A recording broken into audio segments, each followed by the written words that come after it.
Good morning, everyone, and welcome to this event by the Corpo Italiano di San Lazzaro. I'm very pleased to be here with such distinguished speakers today to talk about safeguarding heritage, reducing disaster risk to protect culture, art, and faith. This event is part of a wider initiative, which is the International Day for Disaster Risk Reduction.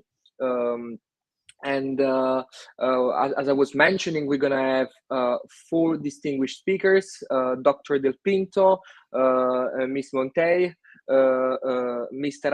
Avramides, and Professor Stone. Thank you very much for being with me, and thank you, of course, to the organizers. Thank you, Alexander Virgili, Secretary General of the Corpo Italiano di San Lazzaro, for having me as a moderator. Just to give you a brief background of this day and why we're here having this event, I really want to give you like a brief contextualization to the issue. So the International Day for Disaster Risk Reduction was started in 1989 after a call by the United Nations General Assembly for a day to promote a global culture of risk awareness and disaster reduction. It's held every 13th of October, even though events span over different days during that week. And the day celebrates how people and communities around the world are reducing their exposure to disasters and raising awareness about the importance of reining in the risk that they face. In 2015, at the third UN World Conference on Disaster Risk Reduction in Sendai, Japan, the international community was reminded that disasters hit hardest at the local level, with the potential that cause loss of life and great social and economic upheaval. Sudden onset disasters displace millions of people every year. Disasters, many of which are exacerbated by climate change, have negative impact on investments and sustainable development and desired outcomes. So it is also at the local level that the capacities need to be strengthened urgently. The Sendai framework for disaster risk reduction is people-focused, as people following us may know already, and action-oriented. And its approach to disaster risk reduction applies to the risk of small-scale as well as large-scale disasters caused by man-made, natural hazard, as well as related environmental, technological, and biological hazards and risks. I just want to give you some data because really my background is that of a political economist, and I'm here moderating this very distinguished panel, but really I was curious about the political economy aspects of it. And so there are some data which I think are very relevant before we start the discussion. First is that the rising cost of disasters reflects the growing impact of climate change and poor development finance and choices as well. Globally, countries face increasingly severe natural events driven by extreme weather and risk-blind planning. And roughly, while direct disasters cost around 202 billion annually, the broader economic impact is estimated at 2.3 trillion. Developing nations suffer the most, while wealthier countries face high financial losses. Despite this, investment in disaster and risk reduction, so-called DRR, remain pretty much minimal. Less than 1% of public budgets are allocated to this kind of investments, and only 2% of official development assistance projects included DRR goals between 2019 and 2023. And humanitarian funding for preparedness is also declining. A major issue is that both public and private economic strategies often ignore disaster risks, and the private sector, which controls roughly 75% of investments, frequently overlooks climate threats, increasing vulnerability and potential losses. So in this way, in such a way, so in this context, I would say that like the 2025 International Day for Disaster Risk Reduction calls for essentially two actions. The first one is to increase funding for disaster risk reduction and in public and international budgets. And the second one is to ensure that all development and private investments are risk informed and resilient. Welcome, everyone. Welcome to our panelists, and welcome first and foremost to the organizers of this panel, which are the members of the Corpo Italiano di San Lazzaro. We have here today the Secretary General, Mr. Virgili, Alexander Virgili. He's other than the Secretary General of the Corpo Italiano di San Lazzaro, he also serves as the Secretary General of the Centro Studi Internazionali and has a long experience in Italy for risk disaster prevention. Thank you very much for organizing this, Mr. Virgili. Do you want to spend some words on this day and the panel of today? Thank you, Emanuele. Thank you for all the speakers and, of course, also to who's watching us online.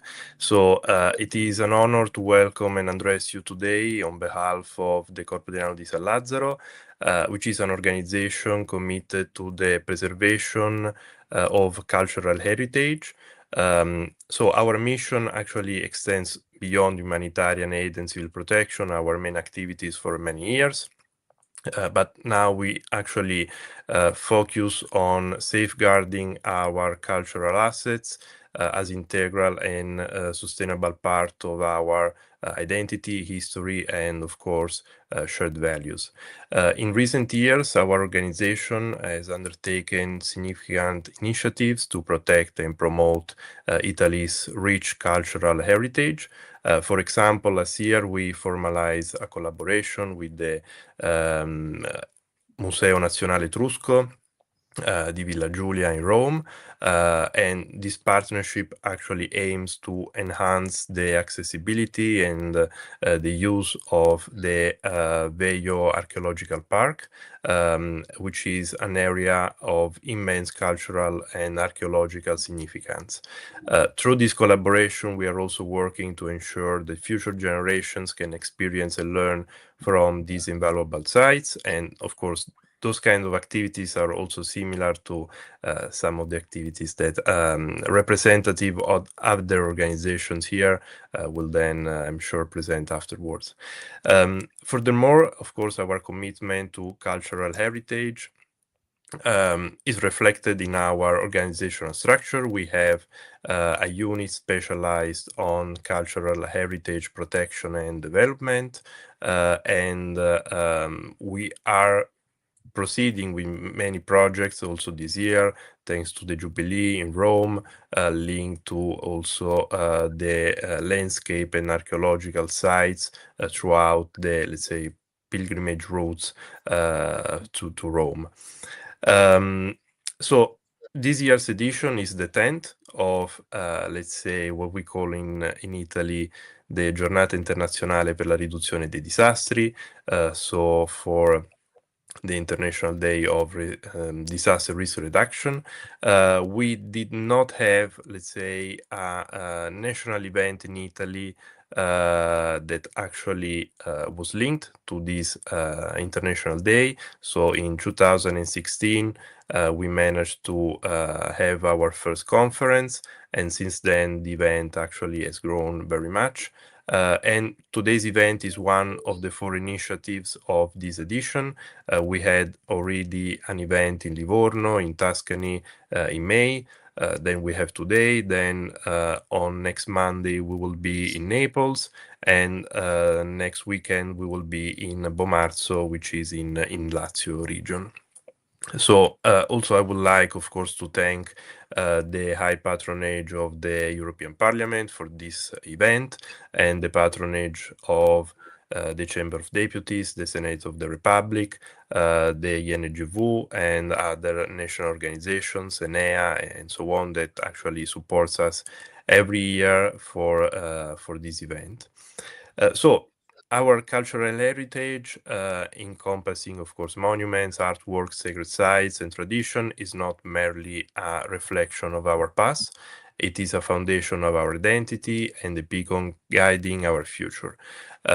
So this invaluable legacy is increasingly threatened by natural and man-made disasters.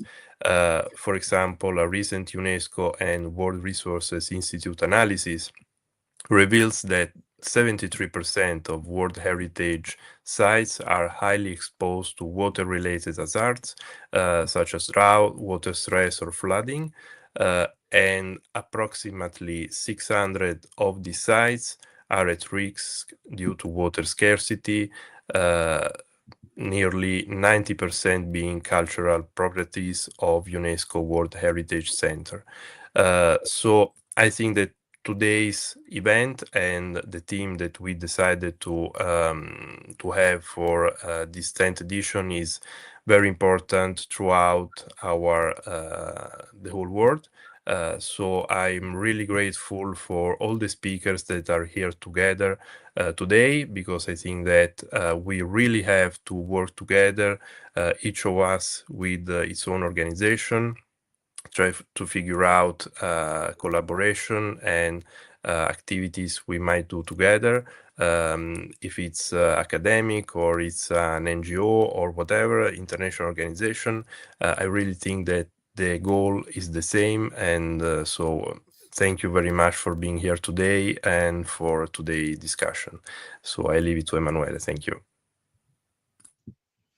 Thank you, Alexander. Thank you for your thoughtful introduction, and thank you for organizing these and also the next events. I would go straight into the discussion because we have 4 distinguished panelists and a very limited amount of time. So I would say I will leave the floor to you so we can then potentially have some time for discussion and Q&A as well. The first of our speakers is Ms. Caroline Montey, and she's gonna tell us a little bit about how to strengthen emergency preparedness and UNESCO's role in capacity building for cultural heritage protection. But before I leave the floor to her, I think it's important to also know the background of our speaker. Ms. Montey is the head of Emergency Operations and Programs Unit, Culture and Emergency Entities at UNESCO Culture Sector. And from 2023 to 2025, she was head of the Programs and Stakeholders Outreach for the Diversity and Cultural Expression Entity in the UNESCO Culture Sector. So a very long experience in the UNESCO. And I'm sure she's going to give us very much a very practical take of the theme, and also explain how we can practically strengthen emergency preparedness. Welcome, Ms. Montey. Welcome, and thanks for being with us. The floor is yours. Thank you so much. I hope you can see my screen. Yes, we can. Okay, so thank you for the kind introduction, and on behalf of UNESCO, I would like to sincerely thank the Corpo Italiano de San Lazzaro for the kind invitation to this high-level international panel on safeguarding heritage, reducing disaster risks to protect culture, art, and faith. So indeed, this is a timely conversation, and every new crisis that we're seeing around the world is reminding us that culture is not a luxury in emergencies, but really a lifeline for identity, dignity, and social cohesion. I was invited to speak to you today about how UNESCO is strengthening emergency preparedness through capacity building for cultural heritage protection. And I'm really honored to share the information with you today and look forward to our discussion. So as was mentioned, I am the head of UNESCO's Emergency Operations and Programs Unit.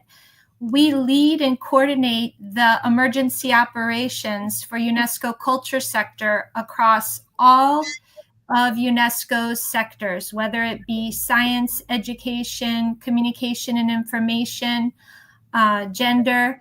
And the goal is to really ensure swift, coherent, and principled interventions that are done in close collaboration with our various culture sector colleagues. So whether it be intangible cultural heritage or underwater cultural heritage, world heritage, as I mentioned, across the different sectors, education, science, communication and information.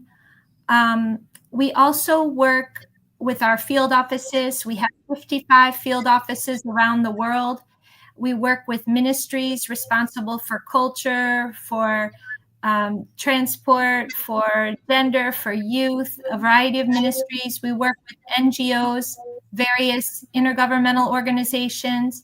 UNESCO also has a strong network of chairs linked with universities. We also have goodwill ambassadors who are celebrities who help us raise awareness of many of the issues that we are addressing, and of course, many other partners.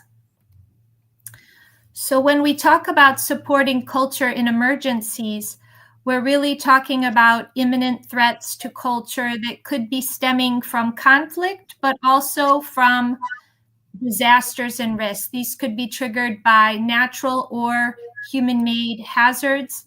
And we really intervene when the national capacities are overstretched and when UNESCO member states need support for either emergency preparedness or emergency response. So capacity building is really, in our view, the backbone of preparedness. We really aim to transform these ad hoc reactions into predictable, standards-based action. So our goal is that when the alarms sound, that people know their roles, they know what to do, and they activate tested procedures. And we also work to mobilize resources without any delay. UNESCO also sees capacity building as a policy imperative in the culture sector. We cannot stress enough the importance of having specialized skills to safeguard irreplaceable heritage. And in emergencies, time lost truly equals damage multiplied. So anything we can do to build competencies in advance, to have risk mapping, emergency documentation, first aid, and safe access to protocols reduce loss, protects people, and shorten the road to recovery. Our approach is guided by the 2015 strategy to reinforce UNESCO's action for the protection of culture and the promotion of cultural pluralism in the event of armed conflict. This strategy has later been reinforced with a focus on disasters. So this document truly guides how we work, but we also work in a multi-level participatory way, engaging all stakeholders with a community-centered approach. So when we are undertaking capacity building initiatives in the field of culture, we really are trying to embed the skills, the standard operating procedures, and coordination mechanisms into cultural institutions so that the readiness endures beyond a single project or a grant cycle. To do this, we really have to focus on strengthening legal and policy frameworks and integrating risk planning into everyday management of museums, sites, and other cultural sector institutions. We create sustainability through local ownership and engagement in all of our initiatives. Of course, we don't do this alone. UNESCO works with a wide array of UN and other partners, many of them on this panel here today. But as we are being hosted by Italy, I also wanted to highlight some of our Italian cooperation. And we do have a very long-standing cooperation with Italy and Italian stakeholders on the protection of heritage in emergency context. This includes the Carabinieri and the Italian Civil Protection. Italy is also one of the major funders of many of our extra budgetary programs and projects that support culture in emergencies.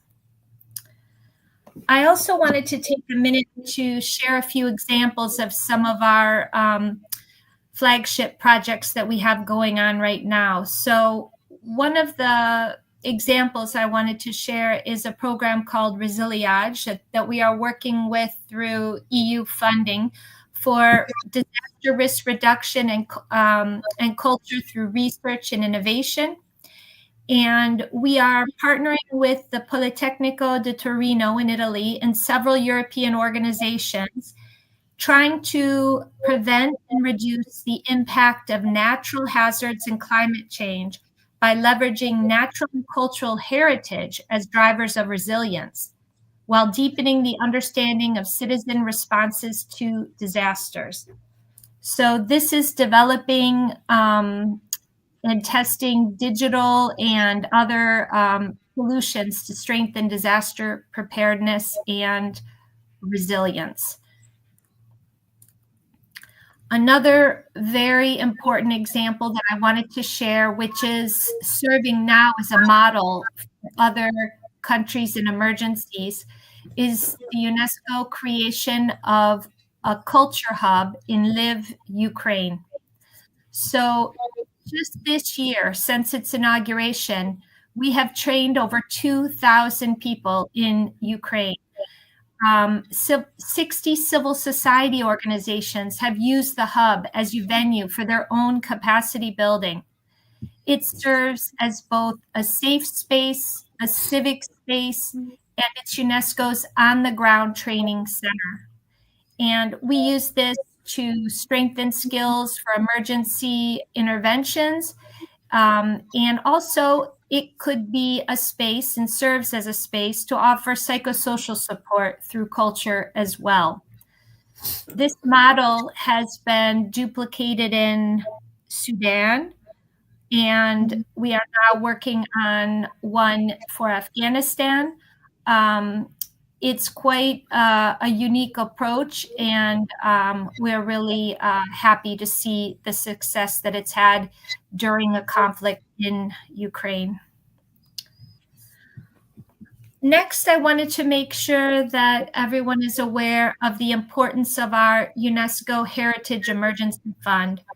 So this fund was created 10 years ago. We're celebrating our 10th anniversary this year. It's a multi-donor, non-earmarked funding mechanism. So our principal donors are UNESCO member states. We have Canada, Norway, Qatar, and others who are major donors to this fund. But it's also open to the private sector, and it supports both preparedness and response activities. What's so unique about this fund is that as it's a UNESCO fund and it's distributed to our 55 field offices around the world, it is extremely rapid and flexible. And we are able to be really the first ones on the ground as longer, more sustainable funding and emergency response can be mobilized.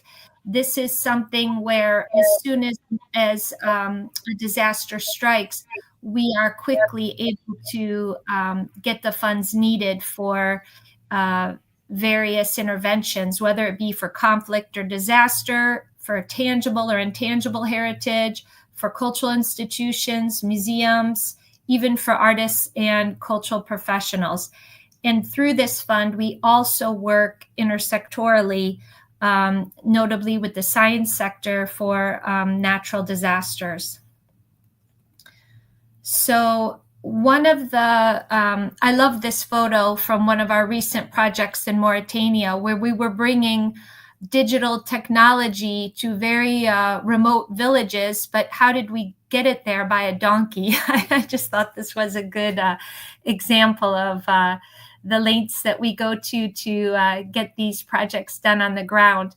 But to date, we've have 100 beneficiary countries in all regions of the world from HEF projects. 28 of these are in Africa, 17 are in SIDS countries. We have trained over 3,500 individuals, with over 40% of these being women. We've protected over 1,300 monuments through the Heritage Emergency Fund. Over 40 World Heritage sites have benefited.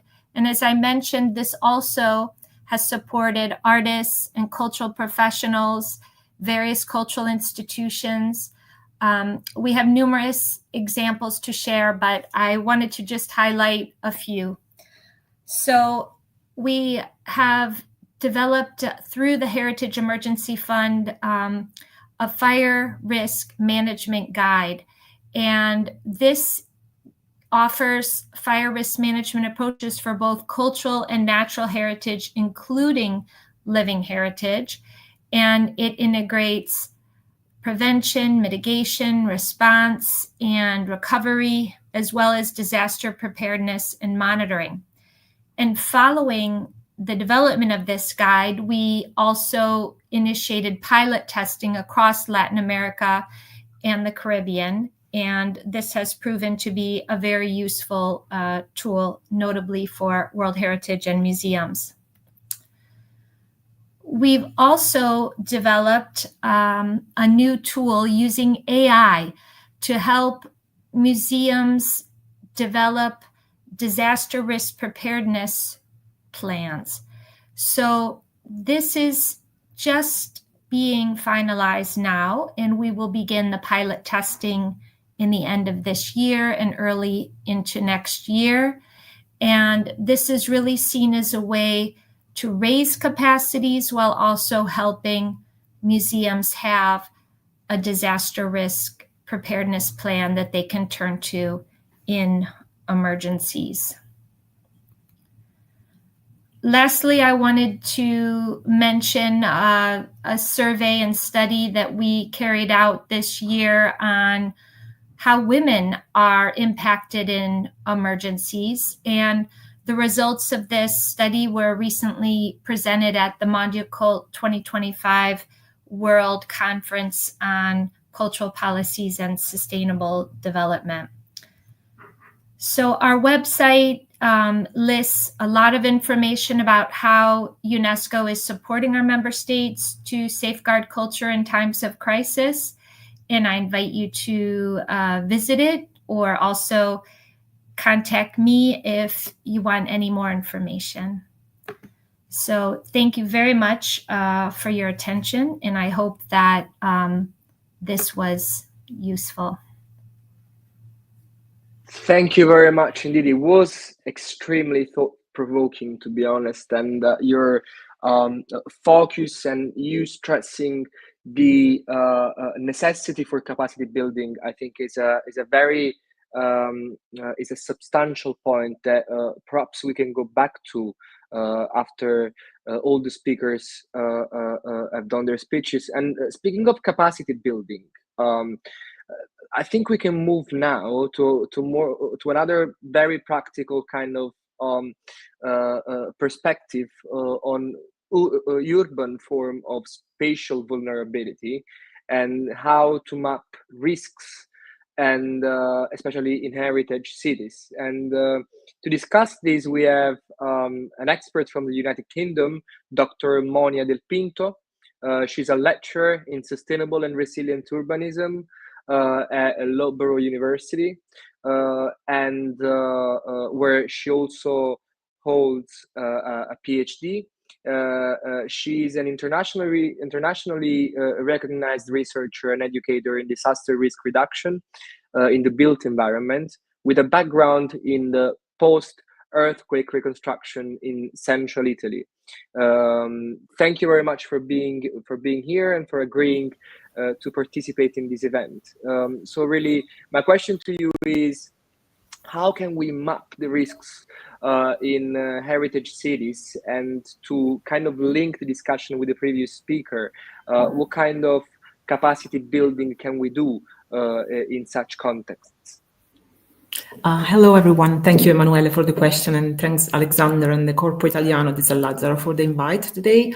I was about to make the same connection because a lot of what's been mentioned about building preparedness and capacities is linked to my work in urban context, with urban disaster risk reduction. And I can actually contribute to the answer by presenting, if you're happy to, so I can start sharing my screen, or I can elaborate on this and then we can discuss later, however you prefer. Of course you can. Of course you can. Please do. Because there are many aspects that I was just picking up as Caroline was talking. And actually, as you mentioned earlier, there is a lot of information to be generated, knowledge to be generated systemically, but there is also a lot of work to be done contextually on the small scale areas where we work, irrespective of whether or not we are talking about World Heritage sites. And so yes, capacity passes through the ability of people, individual and collective capacity to respond to a disruption. And most of my work in understanding how the spatial network in cities has contributed to that could probably answer this question much better. So if you're okay with that, I can share my screen, or if there is any other question for the other presenters, I can just hold on. Please go ahead. Thank you.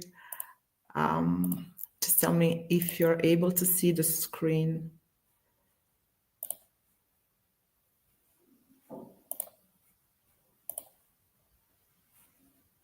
For some reason. Okay, you should be able to see it now. Yes. Thank you very much. So as anticipated, most of my work is around cities and disaster risk. And today I'm just going to focus a bit on some of the salient aspects of this that relate to the conversation that we are having within this panel. So I'm going to briefly touch upon the background of my work and the focus on urban form and disaster risk, how spatial vulnerability in my work was mapped in earthquake-prone historic cities in Italy, and what implications exist not just for urban heritage, but also for people's capacity. I'm aware, I'm conscious of time, so I'm going to quickly touch upon these salient aspects, and I'm happy to answer questions about any other thing that could be relevant at the end of the presentation. So as a background, I'm going to start with the key statement, actually, that I introduce when I speak about disasters and cities, which is the way we understand our cities, the way we understand the urban dimension is what shapes our understanding of the associated disaster risk. Specifically, when we think of cities, there are two perspectives that I adopt. One is about urban morphology, which tells us that the city can be seen as two things. On one side is a large collection of buildings linked by space, and on the other side we have a complex system of human interaction, so people interacting. These two cities are called the physical and the social cities, and the backbone of both, the foundational element, is the spatial network. From a heritage perspective as well, in the historic city, the spatial network plays a really important aspect. It is also acknowledged as a constituent part of cities in the UNESCO Historic Urban Landscape Declaration. So we know that the open spatial system is not just a physical background to activity in the city, it's much more than that. It is responsible and carries spatial organization, values. It enables intangible aspects and intangible cultural aspects to manifest. And it enables also something that happens within space, which is navigation through visual relationships. And this is what leads me to the next point and the core of my work, which is the reflection on how the spatial practices in the everyday, in our cities, in the space that we live as a habit, can create and can influence our emergency behaviors in the same space, and sometimes can endanger us.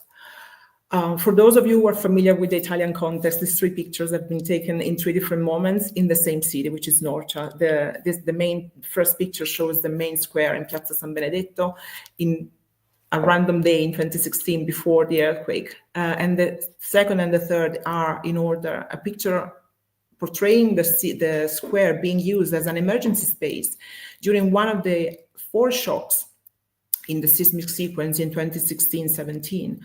And it's clear how people that used to actually experience the space as an everyday space tended to go and use the space as an emergency shelter.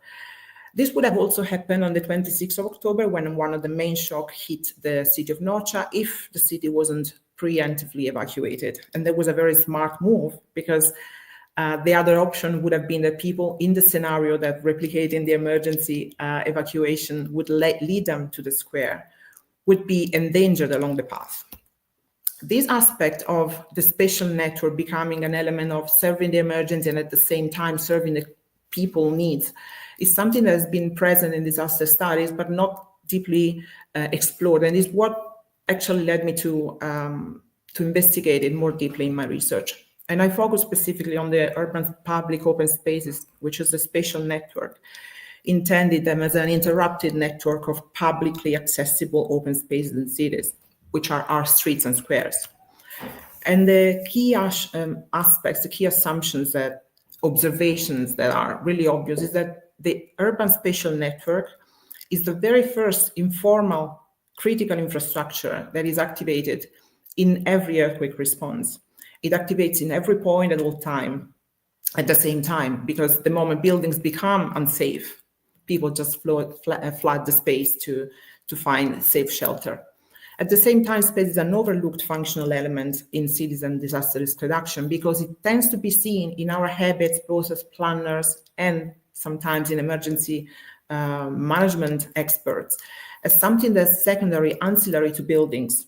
And we allocate functions to it, but we don't see it as an actual functional element. And this leads to the third point, which is we have an element, it's functional, but it's still absent from the discourse on spatial on urban vulnerability. We focus on the physical vulnerability in cities. We know a lot about the social, but there is very little about the spatial vulnerability intended as vulnerability that comes from space, it's associated with space. We generally think of it as something that is mapped across it.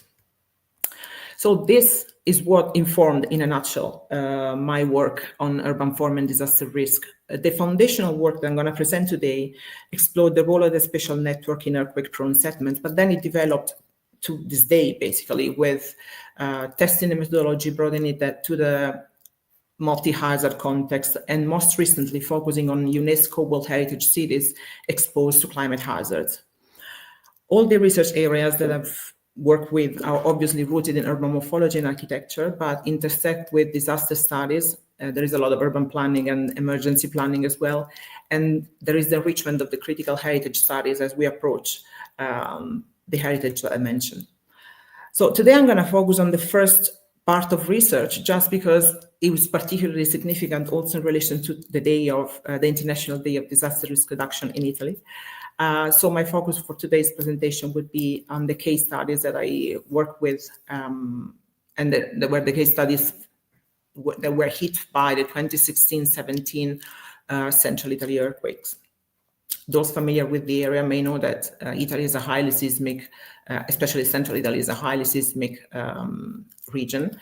And the earthquake we are talking about was a seismic sequence lasting for over 6 months in its more intense swarm, but then it was also followed by a series of aftershocks.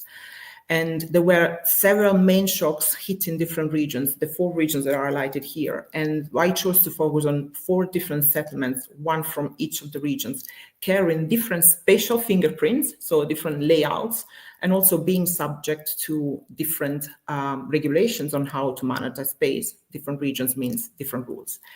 Significantly, also the area and the cities were particularly affected by heritage loss, which is something that has been also extensively recorded. And in particular, the religious heritage, we're going to see in a minute, that was quite relevant also in the study. The study is quite articulated, but for the sake of today's presentation, to be short, I'm just going to focus on the mapping aspect, on how vulnerability was understood and then mapped from a spatial perspective. So I'm going to focus on how I recontextualize the notion of hazard, exposure, and capacity of self-protection with a focus on the network. And I'm going to explain you through the visual what that means. So before getting to the core of the research, some of the preliminary data I worked with were obviously the land use, the damage recorded after the earthquake, the presence and distribution of attractors. And when we say attractors, we mean buildings or functions that have the potential to attract visitors. They can be also named as points of interest. And there was obviously, this is what you see in the pictures, the city of Norcia, and at the bottom, the 4 case studies of Campotosto, Amatrice, Norcia, and Visso. It was possible to identify the square church systems that existed in many of those as a typical Italian association in urban morphology. We have the square and the churchyard serving specific churches and religious buildings, and then reflections about how fragility of the heritage became fragility of that space informed the work. At the same time, it was also important to understand how the open spaces performed as catchment within the city as open shelters, and what was the catchment area that I identified as a 50 meters just because, which is 1 minute walk, just because in emergency we don't want to consider longer time because it would mean longer exposure. In a nutshell, the core research isolated, measured, and assessed the key aspect that contributed to people capacity protection in space, mostly centered around the visibility properties of the network. And what you see here are some of the key measures in each of the urban form of each of the settlements, informed about where are our uninterrupted visual fields, so now we can use that, where decision points are located and how are they serving the emergency. Understanding the stability of visual fields, because stable visual fields means that as I move around the city or as I try and evacuate and find my way, I know that I have a certain amount of visual information ahead, but I also don't lose sight of what's behind me, and where the visually dominant locations were. So this informed how the space can support people in their ability to navigate and find a way out whenever, in the absence of any signposting for emergency evacuation. The other aspect that I focused on was understanding the exposure of the spatial network and as reflecting also on the exposure on its occupants to secondary hazards. And I'm really summarizing here, but the key secondary hazards, obviously we have the primary hazard, which is the earthquake, but in cities, that also triggers secondary hazard descending from fragile building stock, vulnerable building stock that can be damaged and then can create, for example, road obstructions. But another secondary hazard that tends to be overlooked is also the potential for overcrowding of evacuation routes. So the potential for overcrowding was calculating according to some measures from the space syntax analysis, and then was connected with the information about damage and road obstruction to give a summary of an exposure map or to evaluate the exposure of each of the evacuation routes. Here you have a case study from Amatrice, but for each of the 4, we had the same analysis performed. The relevant aspect, the key outcomes, was that it was possible to isolate the fraction of urban disaster risk associated with the network. And it was possible to unpack it as a combined effect. On one hand, we have the configuration, the fingerprint of the city carrying somehow potential for something that could put people at risk, or maybe not, can help them navigate the city. And exogenous factors, so land use, the way we maintain our buildings, so damage, maintenance, physical vulnerability. For each of the case studies, we have representations that can also help visualize very quickly what that is. And it was possible through that, understand that in the imbalance of capacity of self-protection potential and exposure to secondary hazard is the vulnerability from space defined. And these, again, the results matched what people from the ground referred from the aftermath of how streets were used, how squares were occupied, what directions were mostly preferred by people. And it was also interesting to notice how people tended to prefer the main square because it's there that they expect to see other people, whereas that's the main space that come to their mind. And somehow that's what also the spatial analysis, so the quantitative analysis of the network suggested. This led to recontextualizing spatial vulnerability, as the condition led to reduced performances of the network during the emergency as an imbalance of capacities and exposure, and potentially occupying its occupants. But what I'd like to focus on is not just the definition, but the implications. And I'm like showing here very quickly, this was one of the very first working maps that I developed at the very start of the study, but it's still relevant for us to understand, because it was important for me back then to map the position of within the city of Norcia in particular, which especially the historic city, which is a walled area surrounded by 7 gates, so served by 7 gates. So they are the actual only exit from the historic core. Were important for me to understand the position of religious buildings and their configuration and connection with the open spaces. And obviously what emerged was that the city carries not just the historic fingerprint of the Roman cities in the northwest, in the northeast quarter, but in the southwest, where the urban growth happened over the centuries. It also carries the sort of the stratification of the medieval city growth and the Renaissance city growth. And the line that you see, the Corso Sertorio yellow line here that you see north-south, was built after one of the largest earthquakes in the 19th century. So again, the city carries the memories and layers of memories and urban memories, and at the same time that shape its form and shapes people behavior. And this is what I mean by people behavior. This is the map where I extrapolated street segments with the highest potential to be used as a pathway or a destination, so with a higher overcrowding potential. And that somehow led the reflection to understand where to expect more people, and are these streets and these squares and is this network adequately treated in planning and in emergency, in urban planning, obviously, but also in emergency planning, in civil protection planning? Is it signposted? Obviously, this work brought to light what needs to be done, but also brought to light how important was understanding the value of the local heritage. I'm going back to the local heritage because the highest damage recorded in the city of Norcia was exactly around the religious buildings, the churches. The city has a strong earthquake history. And because of that, and due to his past earthquakes, it was particularly well designed and well retrofitted, speaking about the residential and the non-residential buildings. Yet the religious buildings, being part of heritage and carrying some restrictions due to preservation of integrity, preservation of authenticity, there was a limited capacity to intervene in a solid way. And that all kind of manifested immediately after the earthquake, in the aftermath, when we noticed the difference in behavior between the different typologies, religious and non-religious buildings. Their proximity to the open spaces is fundamental. I'm done. This is just the final slide. Okay. Very quickly. The study just helped the siloing the 3 dimension of planning, disaster risk reduction, heritage management, bringing the spatial network and its occupant into the conversation about capacity building. We build capacity in the everyday. We need to understand that, but we also need to bring people into the conversation about disaster risk reduction. We need to bring heritage, which is a socio-spatial and cultural perspective, in the same expert-led conversation.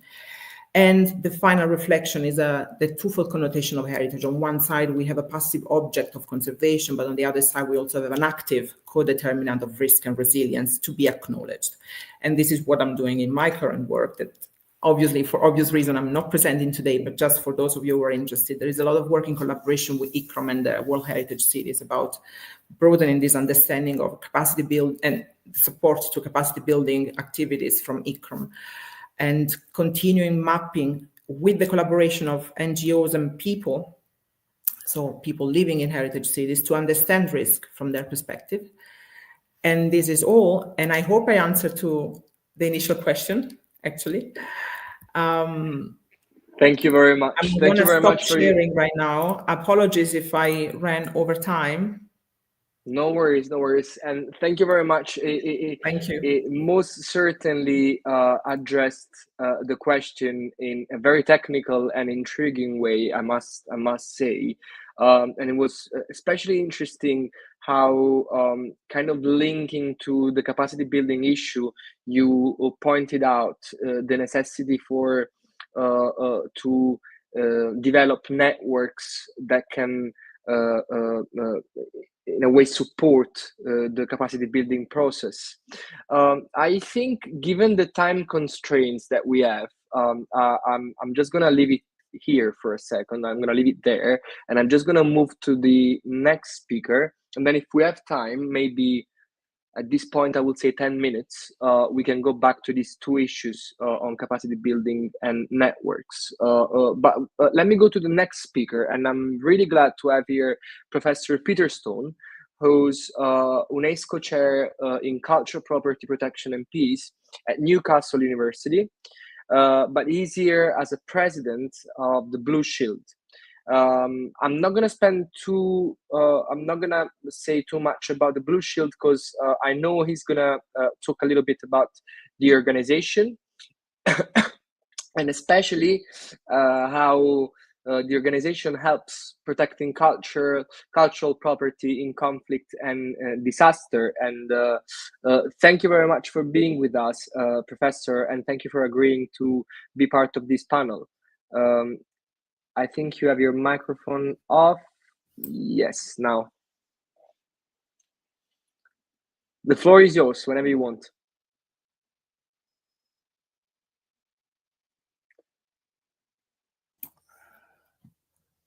Yes. Just trying to show my slides. Here we go. Okay, thank you for the invitation for doing this. Thank you for the audience listening to us on a Saturday morning, and thank you for letting me speak English. On that, I want to talk about the organization of which I'm the elected president, the Blue Shield. But on all of the slides, you will see that there are two logos. Over here is the Blue Shield, but over here is also my UNESCO chair in Cultural Property Protection and Peace. And the two are almost inseparable, and hence the two logos. The Blue Shield, well, the protection of cultural property, and I will use cultural property and cultural property protection, or CPP, in this presentation in most times, because that's the language of the primary piece of international legislation, the 1954 Hague Convention on the protection of cultural property in the event of armed conflict. But you'll see later that I mean cultural property in a very broad sense. The idea of cultural property protection is not new. It's been around, in fact, for over 2,500 years. But the military and others in conflict haven't perhaps been as good as the theory about protection of cultural property. That changed to some extent in the early 20th century as the nature and means and objectives of war also changed. And at the end of the First World War, there was a proposition was put forward about a cultural protection organization that would be established to protect cultural property during all wars. Nothing happened about that proposition. In 1953, the then Director General of UNESCO, Luther Evans, the gentleman in the image, proposed that there should be, alongside the 1954 Hague Convention, the establishment of what Evans called the Red Cross for cultural property. Unfortunately, nothing happened. It was only in 1996 that the four major international heritage organizations for museums, monuments and sites, libraries and archives got together because of their experience in the fighting in the Balkans and created an organization which followed the emblem of the 1954 Hague Convention, the Blue Shield. And that was established as a heritage organization, but with no funding. In 2017, in coordination with my UNESCO chair, the first funding for the organization was found on a medium-term basis in 4 yearly cyclical funding from my university. And it is fairly astonishing that one university in the world has been the incubator for an international organization that has been envisaged for over a century. In 2023, we started to bring in fairly significant sums of money for project funding in particular countries, and that has increased and continues. The Blue Shield is made up very simply of 2 parts, what we call Blue Shield International, a small team that works and coordinates activity internationally, and then national committees, now 35 of those globally, who tend to work at a national level, but also support activity at the international level. Our primary focus is the 1954 Hague Convention, but also wider UN and UNESCO instruments and conventions, but also things like the Sendai Framework for Disaster Risk Reduction. So, and we were there in 2015. Let me just take you back, and I know probably everybody on the panel and listening knows this, but just to make sure we're all on the same page. All cultural property, and it's not just as identified in Article 1 of the 54 Convention, so it's all that property, tangible and intangible, cultural and natural, because the distinction between cultural and natural heritage is a Western concept rejected by much of the rest of the world. Movable and immovable are crucial foundations for human communities. That cultural property in all those manifestations helps to provide individuals and communities with a sense of place, identity, belonging, and through these links to their well-being and their dignity, giving people a reason for living. It's a fundamental building block for either the establishment or maintenance of healthy, peaceful, stable, secure, sustainable communities, the bedrock of peaceful societies. But of course, cultural property can also be used and is as an excuse for conflict, a weapon in conflict, and a target in conflict. And we have to understand that dual nature of cultural property.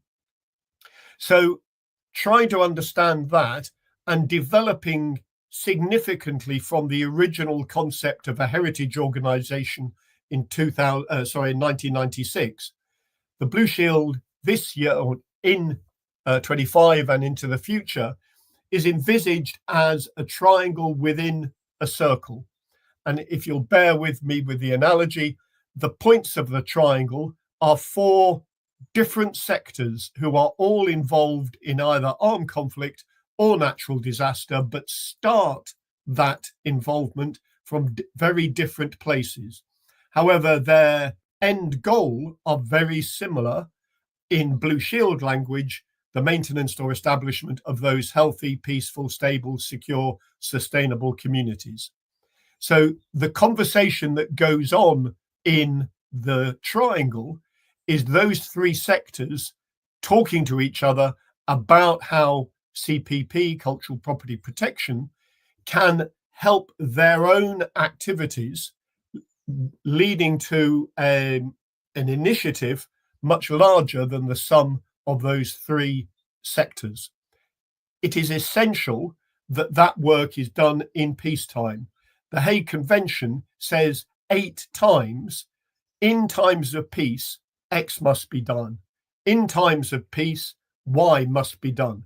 If you leave it to when a conflict starts or when a disaster hits without preparation, you are failing enormously, and much more damage will be done, impacting on those communities.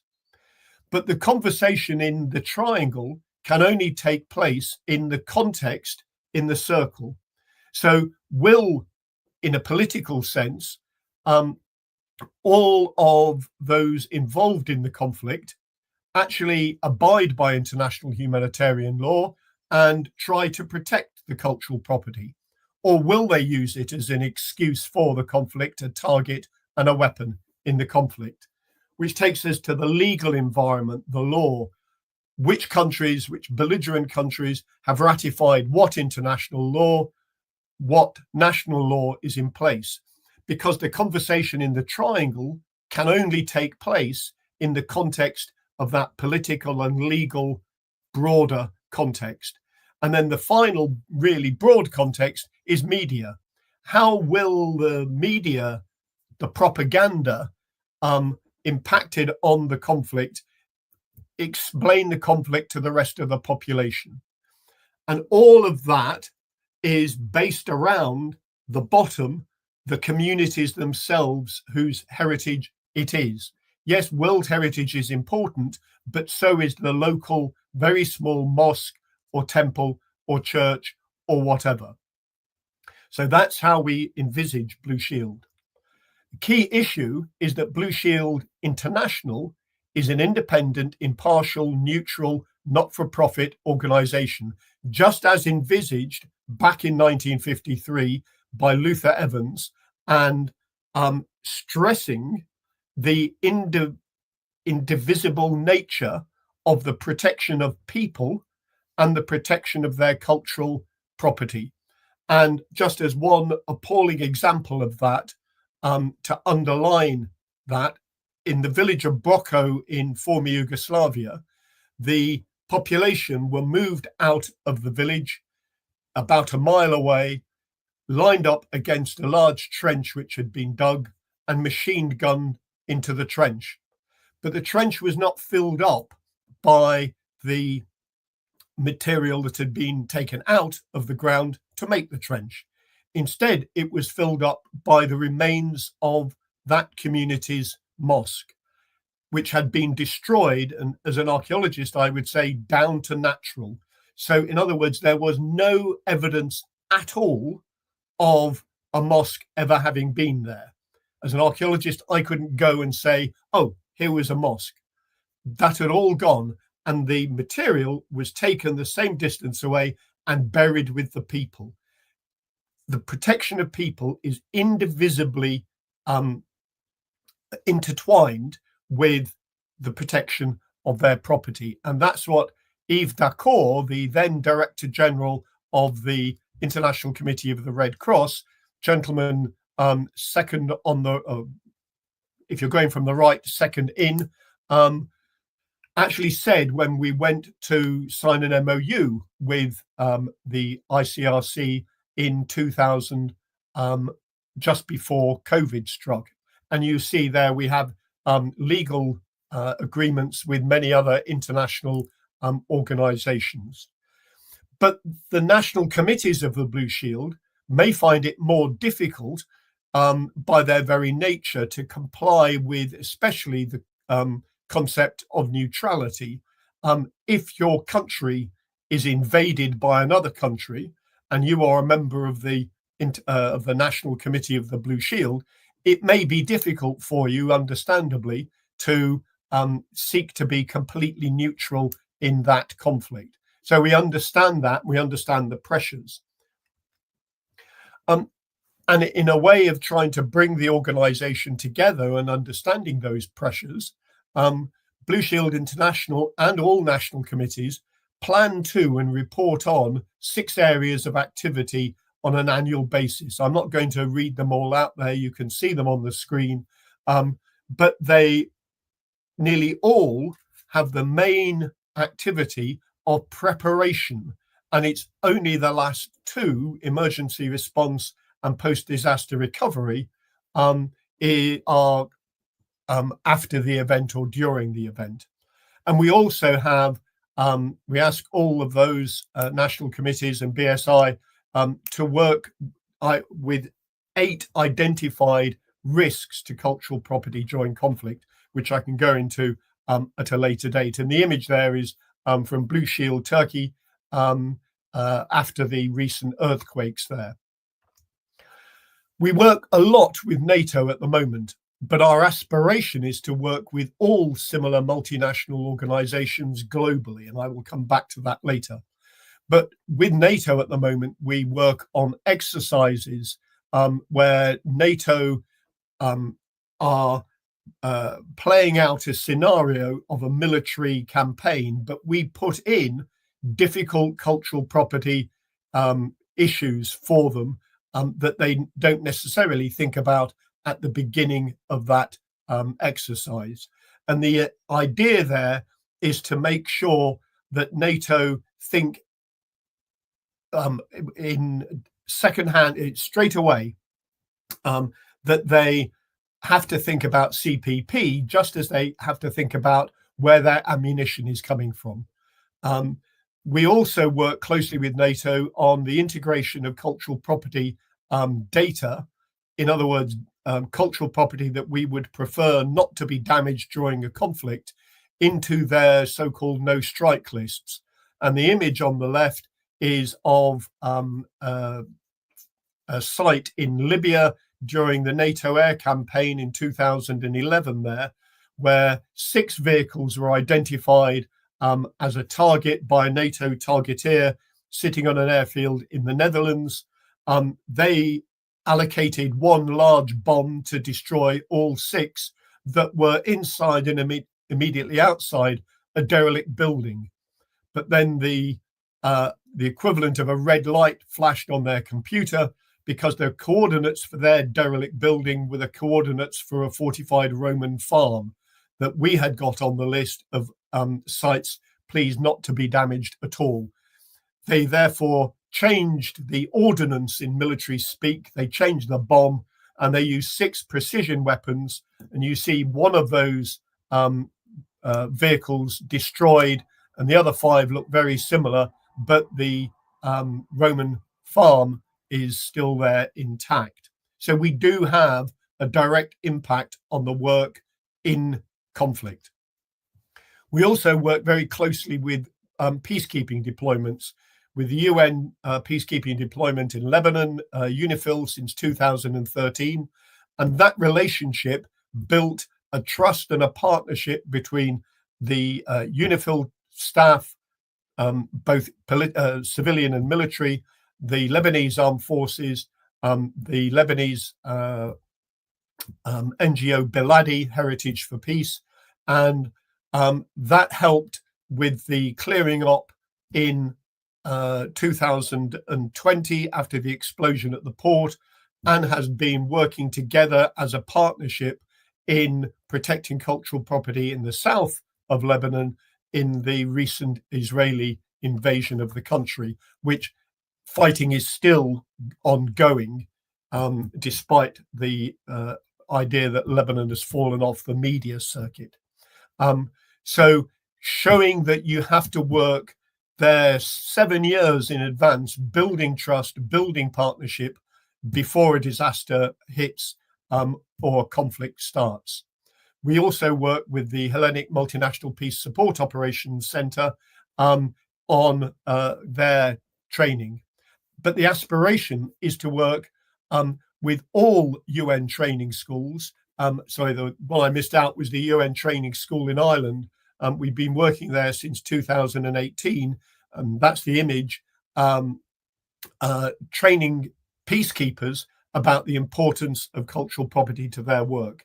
And our aspiration is to work with all 50 plus UN training schools globally in the near future. We also raise awareness and training globally. So we've done, since 2017, more than 50 presentations, workshops, seminars in 27 countries. That's now out of date, not least because of this morning. And we support the uniform and other sectors right across the board. A couple of examples there. We do lots of awareness raising initiatives. We do tabletop exercises, field exercises, and there you see an older established National Committee of the Blue Shield, Austria, helping to train a new National Committee of the Blue Shield in Armenia about cultural property protection. Some of our recent and ongoing work in Ukraine, we had been working with colleagues in Ukraine in late 2021 to establish a Blue Shield National Committee. That got overtaken by events. We were talking to Ukrainian colleagues within 48 hours of the invasion. And then everybody tried to come in and help the Ukrainians. So we said, everyone is trying to help you. ICOM is there for museums, ICOMOS for monuments and sites, etc. And we are going to take a back seat now. If there is anything you want us to do specifically that other organizations can't do, please come back to us. And the Ukrainians came back after a couple of months saying they wanted to actually finally establish the National Committee of the Blue Shield. They wanted to deliver Article 7 of the 1954 Hague Convention with the establishment of services or specialist personnel within their military. And one of the biggest problems, the biggest problem of the 1954 Hague Convention is that while 135 countries have ratified it and, a lesser extent, both of the protocols, very, very few countries, I would think of 3 in the world, have actually implemented it properly. And the armed forces are in many ways the worst culprits of that, because they simply don't know they have the responsibility under Article 7 to do things. So that was the second thing that the Ukrainians asked us. They asked us to look if there could be any evidence of the deliberate and specific targeting of cultural property. Some of that work is confidential, but in a nutshell, there isn't that much specific or deliberate targeting seen in Ukraine for various reasons. I haven't got time. We're also working in Afghanistan, Iraq, and Syria. Some of that work, again, is confidential. So the future, we aspire to develop further training materials and courses for the humanitarian sector, pulling them in. We want that multinational training to be global. We want relations with other multinational military alliances like NATO, in the African Union, in the Rio Pact, etc.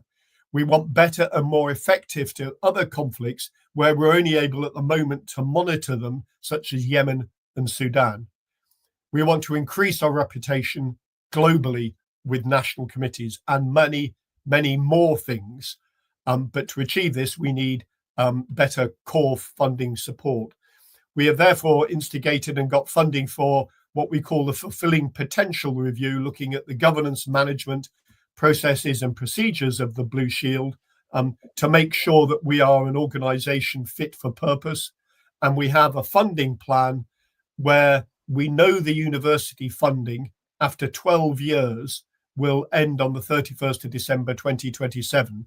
We need to replace that, and we've started that process. One country has committed funding for 4 years, and with the open offer that can be extended if other countries join.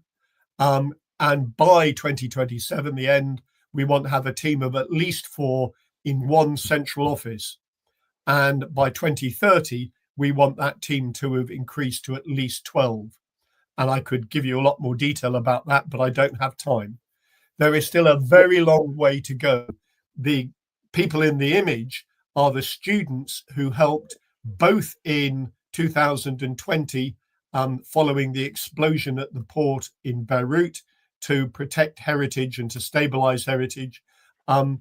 They also, many of them, worked in recent months and years trying to help and protect cultural heritage in Lebanon from the Israeli attacks.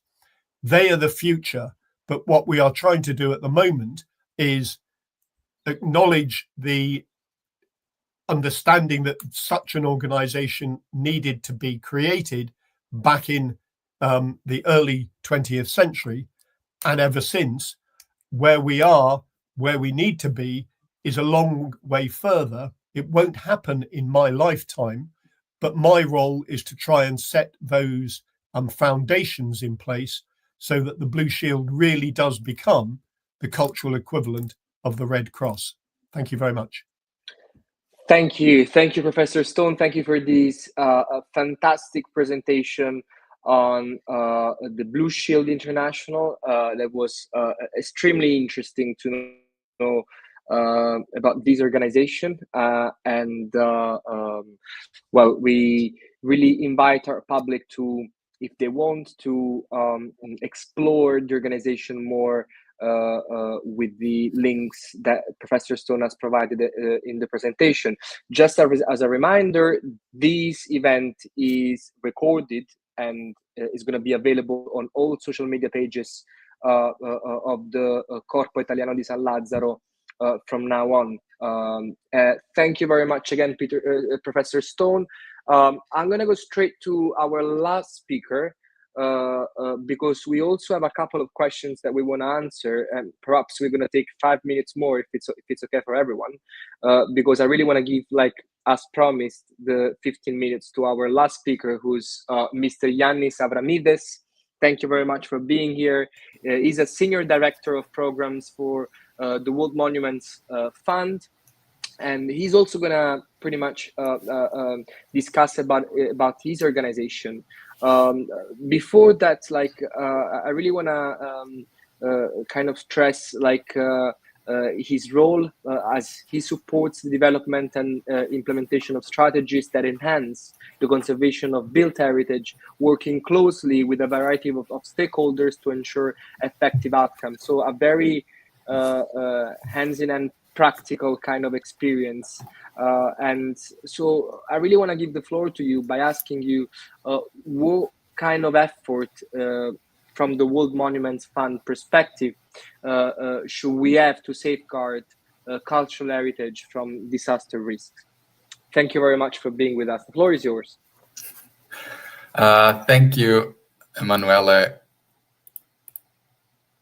Buongiorno a tutti, piacere essere qui con voi.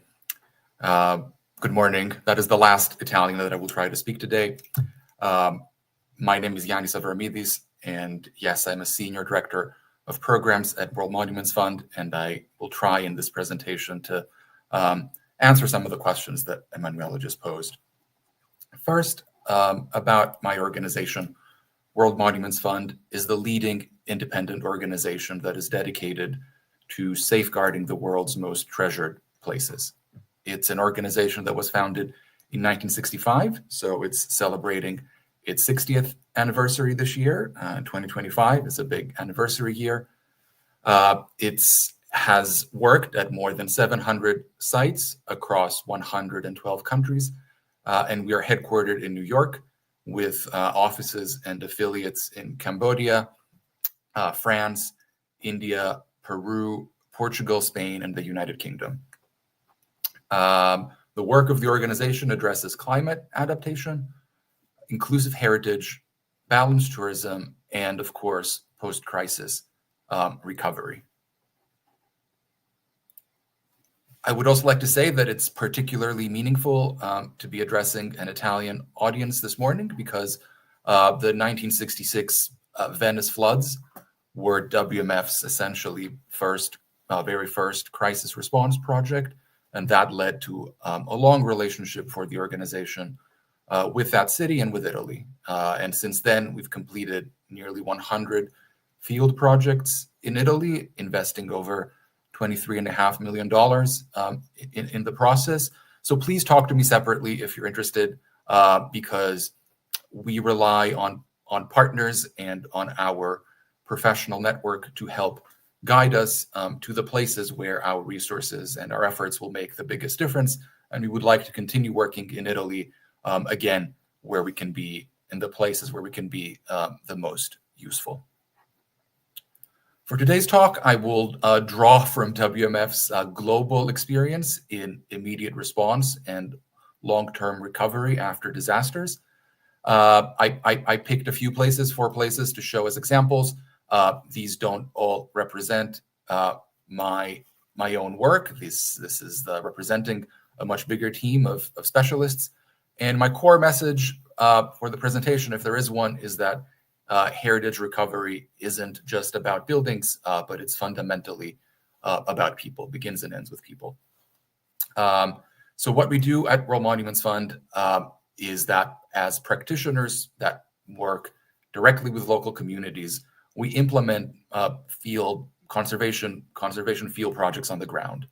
We're not part of the official sector. We're not government. We're not academic researchers, but we are an action-oriented private organization that partners with communities to rebuild after crisis.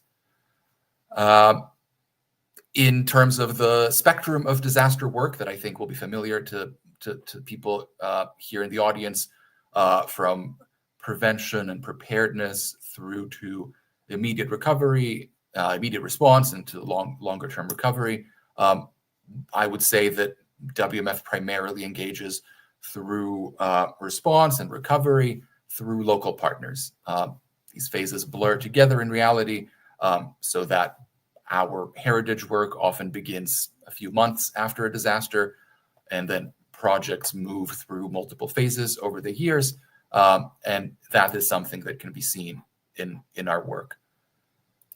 So let me start with a current project that speaks to protecting culture, art, and faith. Has already been mentioned. On February 6th, 2023, 7.8 magnitude earthquake struck Turkey and Syria, and the city of Antakya, which corresponds to and is named for ancient Antioch, was devastated. And from a faith perspective, this is the place where it has long been thought the followers of Jesus were first called Christians, and a city that has maintained continuous habitation through many earthquakes, conquests, fires, and floods over a period of 2,000 years. With an enduring hallmark in the city of pluralism between Alawite, Sunni Muslim, Armenian, Greek Orthodox, Christian, and Jewish communities.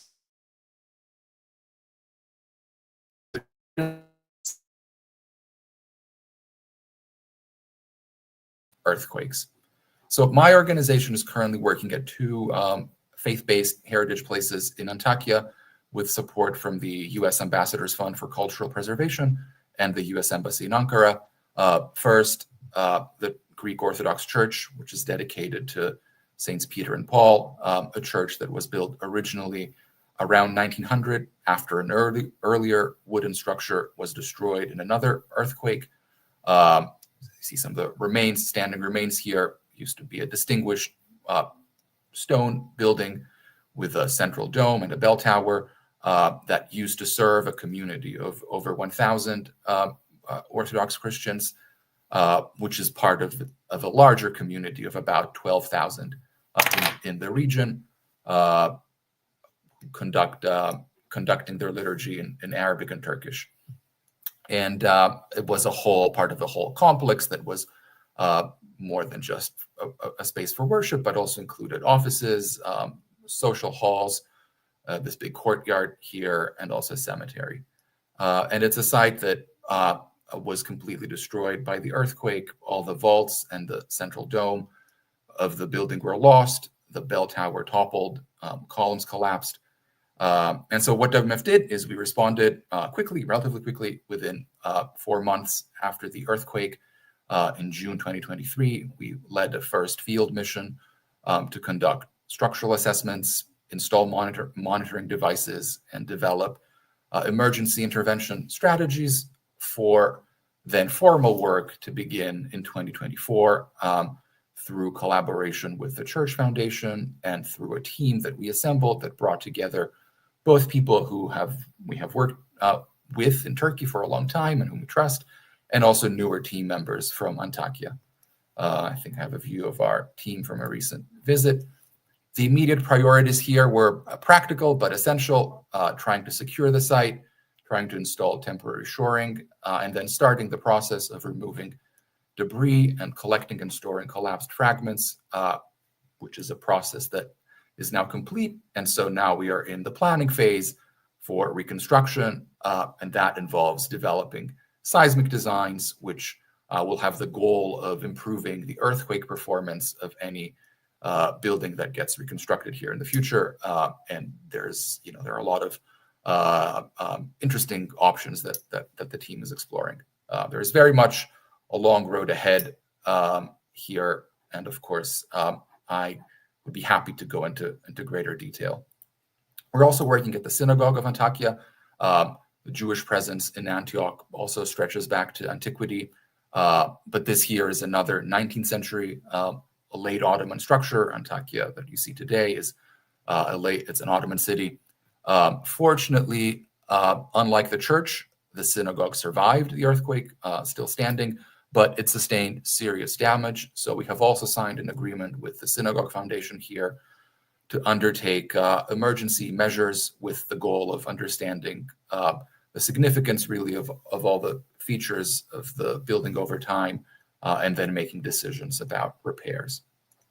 Both these examples, I would say, matter to us, of course, as historic monuments, architectural monuments in line with the organization's mission, but also as spiritual community centers, because we know very well that when people have lost so much, and really almost everyone we interact with in this project has had to face personal loss, these spaces then become critical for gathering the community, for the mourning process, and for maintaining communal identification and cultural continuity. So I would say we have an approach in this project and in other places as well that combines our technical response with respect for living practice and for working in close partnership with religious foundations and with the representatives. I want to leave you here this example with a photo of a community celebration that we organized back in June, a very moving event that included a piano recital and an orchestra concert in front of the ruins of the church, and local dance performances from young children. A very moving event that I had the privilege to attend. And if you follow World Monuments Fund, or if you start following World Monuments Fund after the live event today, I know that you will see this project featured on our social media for the International Day for Disaster Risk Reduction. For the next example, I would like to stay also with sacred spaces and community resilience and talk about Nepal.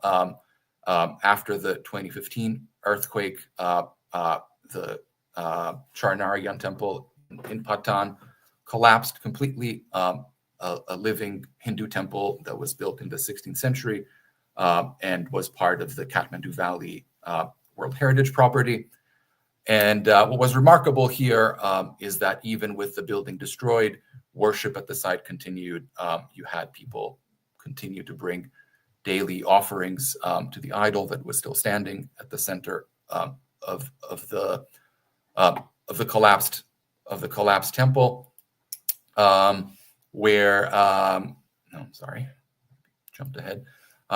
So this is a place where we worked through our longtime partner in Nepal, the Kathmandu Valley Preservation Trust, on a 5-year reconstruction project where we contributed funding as part of a larger effort that included other funders, including the U.S. Department of State again, and alongside other projects on other shrines, like the one that was in the cover of Caroline Monte's presentation, which was another beautiful project.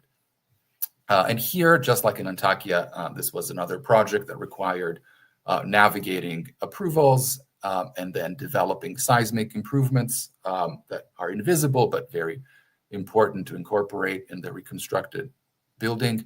The other thing that this project accomplished was reusing 90% of the materials that had been salvaged, which was a very new and major accomplishment, because in perhaps earlier practice, damaged components would have been completely replaced with new carvings, but instead, in this case, our partners and their craftspeople from the Newar community were able to repair a lot of broken elements and to reintegrate a lot of the materials that were salvaged, like brick and tiles, throughout the structure, while also, as I said, addressing the seismic vulnerabilities. So this was completed a few years ago in 2019, and then the temple was reconsecrated in 2020, allowing the community to return to full worship here. The third example is the work that My colleagues at WMF have been leading extraordinary work in Ukraine since the Russian invasion in 2022. The organization first created a Heritage Response Fund for Ukraine with initial support from the Helen Frankenthaler Foundation. And that one of the very first things that allowed us to do was to hire a Ukraine-based team member, which was very important to us because challenge here was very big. So our team has been working across multiple fronts, which have included distributing fire suppression equipment to vulnerable sites in partnership with ECOMOS and with Ukrainian organizations, installing emergency protective measures at sites that have been damaged, including things like waterproofing, structural stabilization on an emergency basis, and protective barriers for facades of buildings that are vulnerable.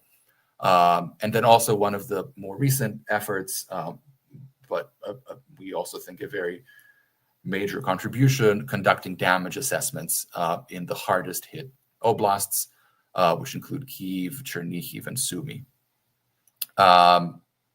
It's work that addresses the immediate threats like fire and looting and further damage from strikes, and also supports the community's ability to continue their cultural and religious practices during the war. One of the sites where some of these interventions, the collection of sites that some of these measures have affected, like the fire suppression equipment, have been the very large collection of wooden churches in Ukraine, where in the beginning of the war we thought that these sacred spaces were particularly vulnerable, but our work has extended across all types of heritage. And I show you here a photo of our team at the Kyiv Teacher's House, where within a few months of when this beautiful glass dome of the building was damaged by a shockwave from an explosion, they were able to repair the dome, and now they're in phase 2 of that project. And I think this is also an example of sharing what we learn through crisis response.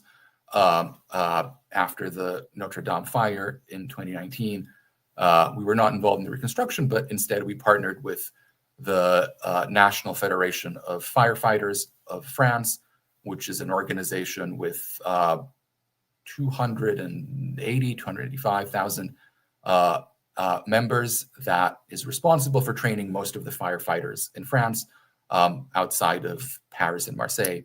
So we organized with them a professional development event together in April 2023, with the goal of bridging two worlds that I may not have all the opportunities that they need to communicate. So heritage professionals who manage historic sites and the emergency responders who must protect them. So we spent 2 days at Chantilly, where we covered practical fire protection strategies for heritage site managers and for first responders, with case studies of what happened at Notre Dame, also at Nantes Cathedral in 2020, and then presentations about new technologies and tools, some research projects that are taking place for fire prevention in historic buildings.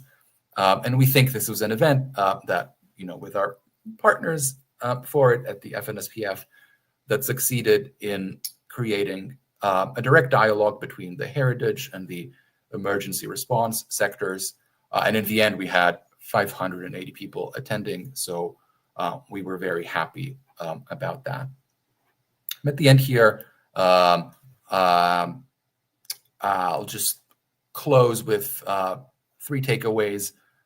First, and one thing is, I think represented on today's panel, is that there is an essential element of complementarity, complementary roles across organizations between building capacities and creating protocols, and the very important research that gets carried out, and with organizations that are maybe more like World Monuments Fund, with a focus on implementation on the ground. So an entire ecosystem, and I think this is a system that there's a reason for why it's been set up that way. I would say also to the point of today's theme that sacred spaces do deserve special attention, because to repeat the earlier point, when heritage includes places of worship, it's not just about saving architecture, but about preserving the spaces that help communities to endure trauma and maintain identity. And we see this time and time again about how this type of heritage becomes even more essential during and after crisis. And then the closing comment is about reiterating my invitation to collaborate, whether you are working on any of these facets, risk assessment, emergency planning, response and recovery, an invitation to connect, because we work better as a network, as the Secretary General said in his introduction. So here is my email for anyone, either in the live audience or if you're watching this recording later, to please get in touch. And thank you very much. Thank you so much. Thank you, Mr.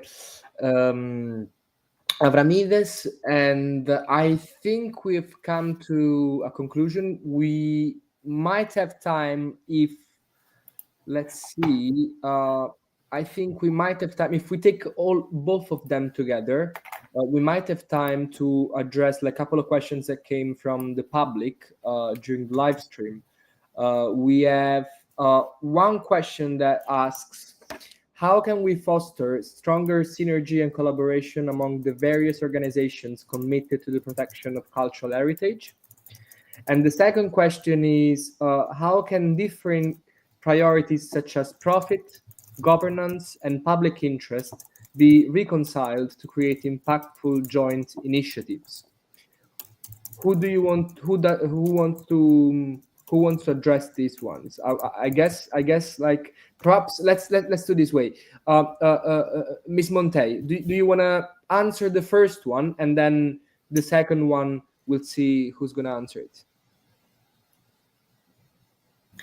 Sorry, can you repeat the question? Sorry, I was typing at the same time. I apologize.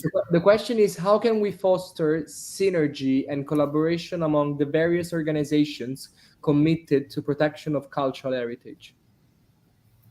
That's a great question, and it's something that with all of these unfortunately disasters happening around the world, UNESCO is already engaged in this with our different partners. Sometimes UNESCO is taking the lead in coordinating these meetings. Sometimes it's World Monument Funds, and sometimes it's ALIF and other partners. But the most important thing is that we're communicating to each other our resources, our activities on the ground, avoiding duplication, seeing where we can strengthen our synergies, who has what capacities on the ground, who has which experts available. So this is something that, for example, at UNESCO, for Ukraine, for Gaza, for Lebanon, for Sudan, for Afghanistan, for Haiti, we have coordination meetings, sometimes that are internal,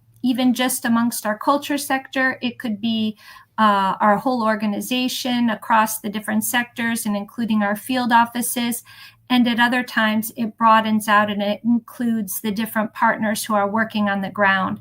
And these are really, really important to ensure that we are responding to the priorities of the country and also not duplicating our efforts, and making sure that each of us are bringing forward our strongest resources to help the country recover and promote resilience among the community. Thank you. And I guess perhaps Professor Stone can answer the second question, which is, how can differing priorities such as profit, governance, and public interest be reconciled to create impactful joint initiatives? Thank you. That's an astonishingly difficult question to answer because of all of the different interests in the protection of cultural property, and which starts at one extreme with no interest whatsoever, and actually an interest in not protecting cultural property. So in one instance, I won't go into the detail, but in one instance, in one country, the owner of a major historic building, which had been damaged, was desperate not to have any work done to it because he wanted the building to collapse so he could replace what he saw as an old eyesore with a brand new spanking high-rise development on the same land that would bring him in significantly more revenue. To the other extreme, where we can have groups working together and groups that are initially unlikely bedfellows, if that's a term I can use. So it goes back to the premise of for me, back to the premise of the triangle in the circle. You have to work with the three sectors who are involved in conflict and disaster. If we try to do this as just a heritage initiative, then it won't work. You won't do as much as you could if you get everybody else to engage. If I may, I've been trying to do this since 2003, and for all sorts of reasons, mainly because I'm a very slow learner, I got it very wrong with the British and other armed forces in the first 10 years. I kept telling them that they had to protect this place because it was a really important World Heritage Site, or it was the National Museum or Archive or whatever. And they said, thank you very much, that's very interesting, but they glazed over and all thought it's actually nothing to do with us. I realized 10 years late that I had to learn a new language, which was military. And that language, I never used the term again, World Heritage Site or National Archive, but I used potential force multipliers. And they all said, well, why didn't you say that 10 years ago? And I said, I thought I had, but they simply had not understood me. There was no simultaneous translation going on in the room. And that's where you have to start with that discussion between those three sectors. You cannot do it alone, and you can't have that discussion without understanding the political and legal and media context and what the communities actually want. That's the crucial thing. We can't do this just as the heritage sector. Great. Thank you very much. This is extremely interesting, especially your inside story about the necessity for military language. I guess something similar also happens in Italy, where something that could be translated in English as, well, this is national strategic interest. So when you use that word, then it's easier to have politics and administration listening to you. Thank you very much for your contribution. I think we won't have time to collect any more questions, I'm afraid. Unfortunately, it's already like 1:45, 1:45 in the UK for those in the UK. So I will just want to leave the floor to Alexander, because I know he really wanted to make some concluding remarks. Let me thank him again for organizing all of these events. Thanks to all the panelists today. Thanks for having me as a moderator. And well, the floor is yours, Alexander. Please conclude this panel. Thank you, Emanuele. Thank you very much. Well, actually, we went on too long, maybe, so it's just a message for thanking all our speakers and to everyone in the audience for being with us this morning. As you said, this recording will be available on our social media channels. And, well, what can I say? Today's event was also aimed to, let's say, foster collaboration and build meaningful synergies among different organizations, and also to try to speak the same language, to quote Professor Stone and what he told us about the military, let's say, language. So I think that these kind of meetings are very important. First of all, because we are all here because we are passionate about this topic. I mean, even on a Saturday morning or night or whatever, I don't know, all the speakers where are connected from, it's a sign of passion and interest on this topic. So I think that this is something very, very valuable. So once again, thank you very much to all our speakers, to UNESCO, to Blue Shield, World Monuments Fund, of course, to being here with us. And I really hope we can then go further in collaborating with all of you and your organizations and try to, figure out the best way of protecting and also enhancing our cultural heritage. And I say that because I think, for example, for us, Corpo Italiano di San Lazzaro, we are all volunteers. We do that in our free time. We do it for free. So this is something that we really believe on. And so once again, thank you very much. And well, hopefully see you next year on in another occasions we might have online or all over the world. So thank you very much.